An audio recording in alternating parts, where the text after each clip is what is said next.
You talk about trade up. Aunt Sarah was probably in her 70s, 60s, at least when she married Uncle Clay. Trade up. I loved Aunt Sarah. I said, that's how I'm going to be. Aunt Sarah moved every few years, and when I started moving, like I moved every 4 years the last 20 years, and they say, Aunt Sarah, get somewhere and sit down. I said, oh, hey. And so I was excited about Aunt Sarah coming. She was coming to stay with my parents for a couple of weeks. She was preparing for surgery. My mother was going to kind of fatten her up because we kept getting all these reports. Aunt Sarah has dementia. Aunt Sarah doesn't remember things well. Aunt Sarah doesn't take her medication right. Aunt Sarah doesn't remember if she's eating, so you can't let her eat all the time. She tires easily. And my mother and I would be talking, and being the believers we were like, we don't receive that. Ain't nothing wrong with her mind. She got the mind of Christ. She doesn't have dementia. She can take her own medicine. She's been a nurse for 40 years. Aunt Sarah doesn't tire out. She just doesn't have anything to do down there in that area in Monroeville in the woods. So we brought her to Montgomery. Let Aunt Sarah take her own medicine. She took it 2 or 3 times in one day. And that is dementia, ain't it? Let her eat. My mother leave her in there eating. You come back, she was still eating. 3, 4 hours later, she say, are you going to feed me? And my mother be like, what? Didn't she eat already? Took her to work out. Took her over there to the cardiovascular center, let her work out, and then took her to Publix. And that was funny. My mother took her to Publix and let her take a little bath. And she said, Aunt Sarah, just get what you want to eat. Now, she's supposed to be on a strict diet. Just get what you want to eat, Aunt Sarah. Ain't nothing wrong with your mind. So Aunt Sarah just walking around, okay, and just getting what she wanted. My mother hears the intercom, Gladys Edwards, please come to the front of the store. So my mother said she thought Aunt Sarah had got up there and she didn't have enough money. She got up there and Aunt Sarah was laid out on the floor. It's sad. It was funny. It's funny now, but it was so sad. With 5 big burly men over her, she was looking up talking about, how did I get here? 6, 7 weeks later, after going through Baptist East, after going through rehab, every night Aunt Sarah would ask me this question. She'd say, Nene, tell me again, how did I get here?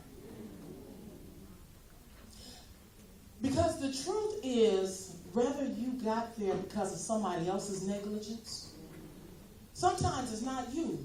You trusted somebody with your love, and they abused it. You trusted someone with your secrets, and they told it. You trusted the ministry with your gifts, and they abused them. Sometimes even as children, a lot of times we're overweight because our parents let us eat too much. And I see that a lot now. You see a lot of big kids because it's easier to let them eat than to manage them. Because you're tired, you're working, you're disengaged. And as in the case of Aunt Sarah, someone has mismanaged you. Didn't want to face the truth about where you were in life. Or maybe you're there because of your own poor judgment.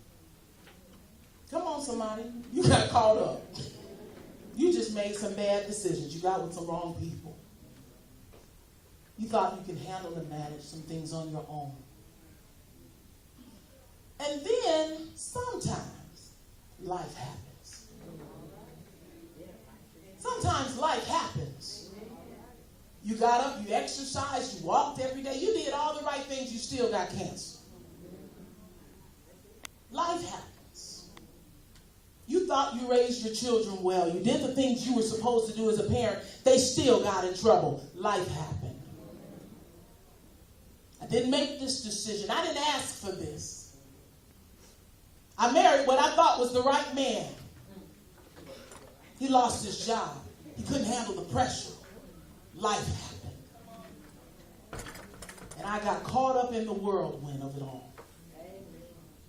And rather than deal with it, I just check out. Because managing it is too much. And I know if it's not you, you know somebody who is checked out. You see parents who check out when their children running all over the place and they don't say anything. That's you, just blink your eyes. They check out, don't they? Folk who check out. Even ministry. I talk a lot to my ministry leaders about you can be present but absent. You can come in, you can take the role, you can do all the coordination and the directing, and you can look like you're engaged, but we know you're not engaged because your group is stuck.